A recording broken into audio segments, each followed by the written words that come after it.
샬롬 반갑습니다. 오늘은 이사야서 11장 말씀을 통하여 귀한 은혜 함께 나누시기를 소망합니다. 우리 먼저 11장 1절 함께 읽겠습니다. 이새의 줄기에서 한 싹이 나며 그 뿌리에서 한 가지가 나서 결실할 것이요. 아멘. 앞서 이사야 10장에서는 이 아수르가 거대한 숲으로 묘사됩니다. 이 아수르는 강한 군대가 있고 또 막강한 권력을 가진 나라였습니다.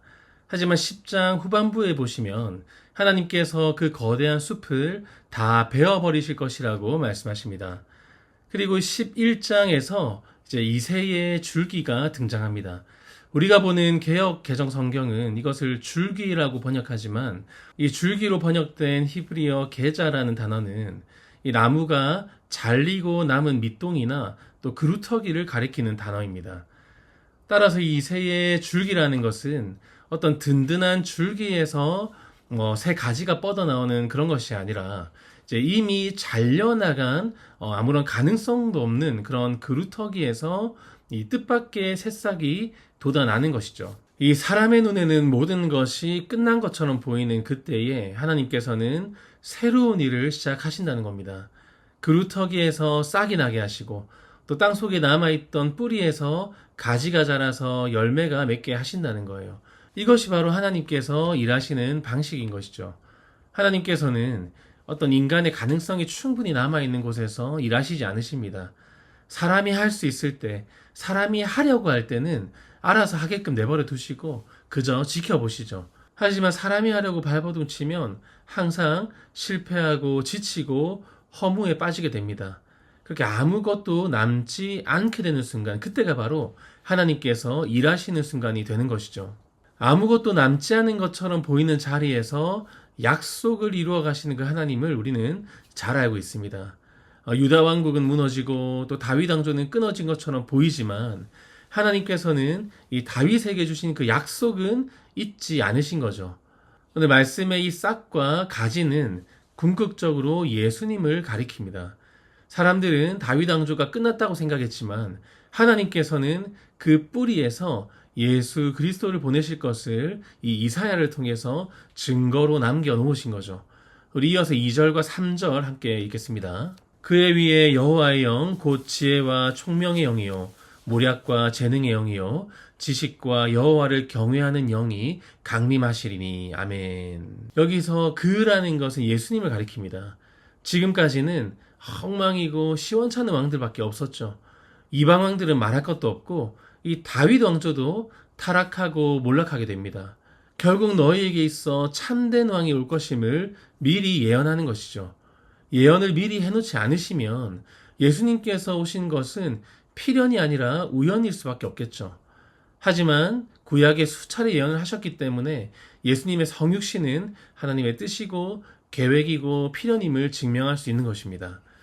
그렇다면 그 왕은 어떠한 왕인가? 우리 3절부터 5절까지 함께 읽겠습니다. 그가 여호와를 경외함으로 즐거움을 삼을 것이며 그의 눈에 보이는 대로 심판하지 아니하며 그의 귀에 들리는 대로 판단하지 아니하며 공의로 가난한 자를 심판하며 정직으로 세상의 겸손한 자를 판단할 것이며 그의 입에 막대기로 세상을 치며 그의 입술의 기운으로 악인을 죽일 것이며 공의로 그의 허리띠를 삼으며 성실로 그의 몸에 띠를 삼으리라. 아멘. 장차 너희에게 보내줄 참된 왕은 사람을 겉모습만 보고 판단하지 않고 또 세상에 떠드는 소문들로 재판하지 않고 그동안 권력자들에게 또 힘 있는 자들에게 압제당하던 겸손한 자, 정직한 자, 또 연약한 자, 또 가난한 자들을 위해서 공의로 심판하실 분이 왕으로 오실 것이다 라고 예언을 하십니다. 얼마나 위로가 되는 말씀입니까? 우리 예수님은 이 말씀 그대로 살아내셨죠. 죄인이라고 손가락질 받는 사람들의 아픔을 만져주시고 또 외면당하는 사람을 찾아가시고 또 반대로 겉으로는 경건해 보이지만 속에는 탐욕과 교만이 가득한 사람들의 마음도 정확하게 드러내시고 또 꾸짖으셨습니다.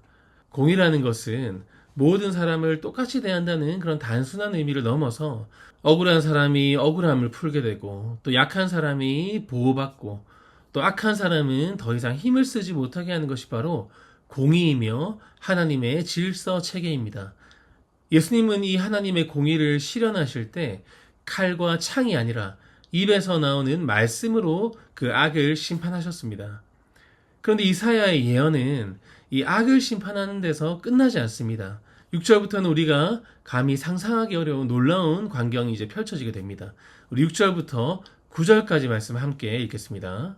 그때에 이리가 어린 양과 함께 살며 표범이 어린 염소와 함께 누우며 송아지와 어린 사자와 살찐 짐승이 함께 있어 어린아이에게 끌리며 암소와 곰이 함께 먹으며 그것들의 새끼가 함께 엎드리며 사자가 소처럼 풀을 먹을 것이며 젖 먹는 아이가 독사의 구멍에서 장난하며 젖된 어린아이가 독사의 굴에 손을 넣을 것이라.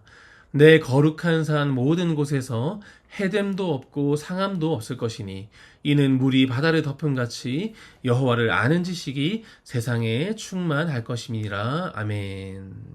이 말씀은 단순히 어떤 동물의 세계가 달라진다는 이야기가 아닙니다. 아니면 먼 미래에 도래할 어떤 하나님의 나라나 천국에서의 상황만을 뜻하는 것이 아니죠. 세상의 모든 지배하고 또 지배당하는 관계가 그 예수님의 사랑과 희생으로 인해서 모든 계급과 또 힘의 균형이 무너지고 또 완벽히 평등한 세상으로 바뀔 것을 예언하는 것입니다. 쉽게 말해서 예수님을 따르는 예수 공동체가 된다면 세상에서 곰과 사자와 같은 권력자도 또는 양과 송아지와 같은 연약한 자들도 이 예수 공동체 안에서는 모두가 평등한 가해자와 피해자나 또 강한 자와 약한 자의 경계가 사라지는 그러한 세상이 된다는 말씀이죠. 굉장히 놀라운 말씀입니다. 우리 교회는 과연 어떻습니까? 세상의 명찰을 그대로 달고 오는 교회입니까? 아니면 세상 명찰을 과감하게 버리고 함께하는 공동체입니까? 이 더 놀라운 말씀은 어린아이가 그들을 이끈다라는 말씀이에요. 힘이 강한 사람이 세상을 지배하는 것이 아니라 가장 연약해 보이는 어린아이가 모두를 이끌어 간다는 겁니다. 이 죄로 인해서 어그러진 이 창조 세계의 이 질서가 이 예수님의 통치 아래에서 새로워질 것을 예언하는 겁니다. 서로 공격하고 빼앗고 두려워하던 세상이 해침도 없고 상함도 없는 세상으로 변화된다는 것이죠.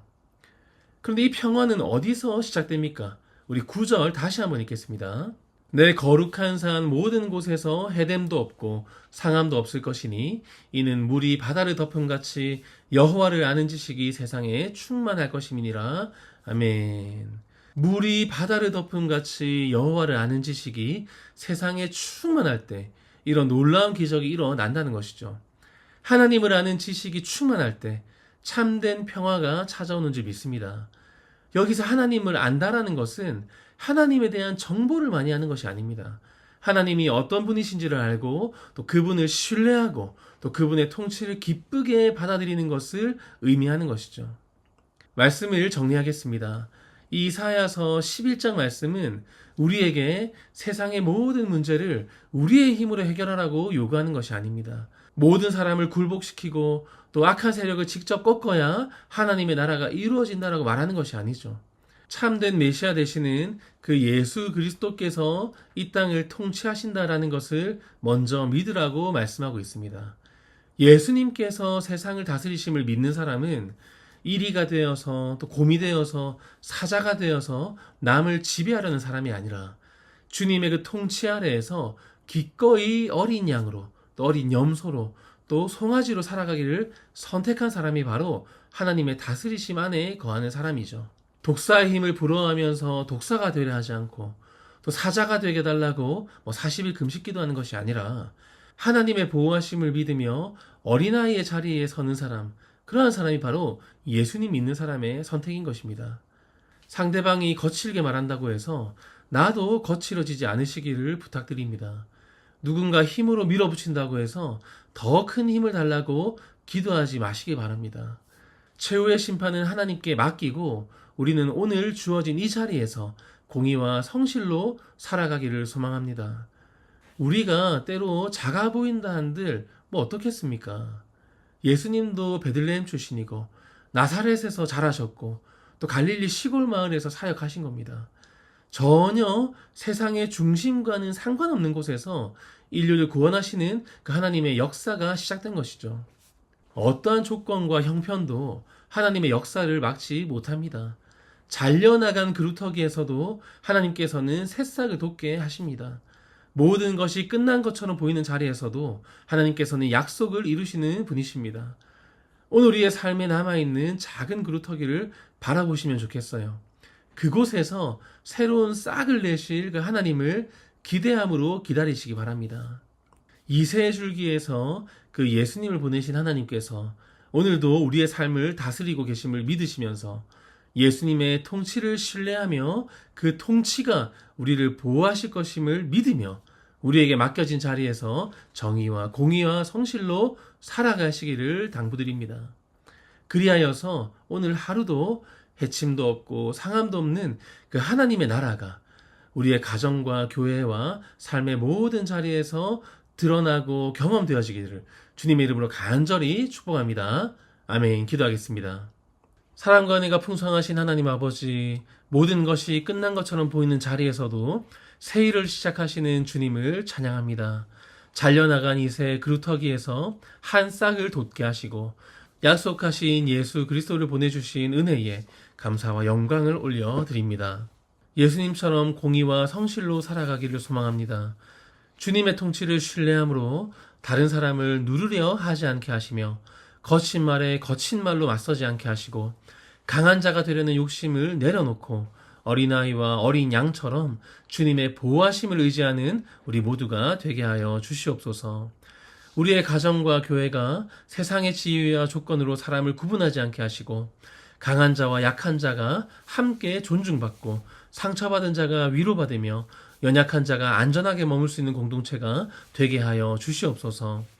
물이 바다를 덮음같이 여호와를 아는 지식이 우리 안에 충만하게 하시고 그 지식이 사랑과 순종과 화목의 열매로 나타나게 하여 주시옵소서. 해됨도 없고 상함도 없는 그 하나님의 나라가 우리의 삶을 통해 드러나게 하실 줄 믿사오며 감사드리며 예수님 존귀하신 이름으로 간절히 기도드립니다. 아멘. 오늘은 신생아, 영아, 유아, 유치부를 위하여 한마음으로 기도하겠습니다. 섬기는 교역자와 간사, 부장, 교사들이 천하보다 귀한 하나님의 자녀들을 맡았음을 믿음으로 고백하게 하시며 주의 교훈과 훈계로 아이들을 양육하고 늘 무릎으로 기도하며 바른 신앙과 인격으로 지도하는 거룩한 통로가 되게 하여 주시옵소서. 또한 맡겨진 아이들이 하나님의 은혜 가운데 영적 지혜가 충만하게 하시고 아름다운 믿음의 자녀로 자라나게 하여 주시옵소서. 성령께서 모든 아이들을 어루만져 주셔서 하나님의 형상을 따라 바른 신앙 인격이 형성되게 하시고 진리의 말씀이 그 어린 심령 가운데 깊이 새겨져서 하나님을 삶의 중심에 모시고 살아가는 귀한 인생이 되게 하여 주시옵소서. 계속해서 몸과 마음의 질병으로 고통받고 있는 믿음의 가족들과 경제적으로 어려움을 겪고 있는 분들과 타지와 타국에 계신 분들을 위해서 기도해 주시고 끝으로 다음 세대와 나라와 민족과 한국 교회를 위하여 간절히 기도하도록 하겠습니다. 기도합니다.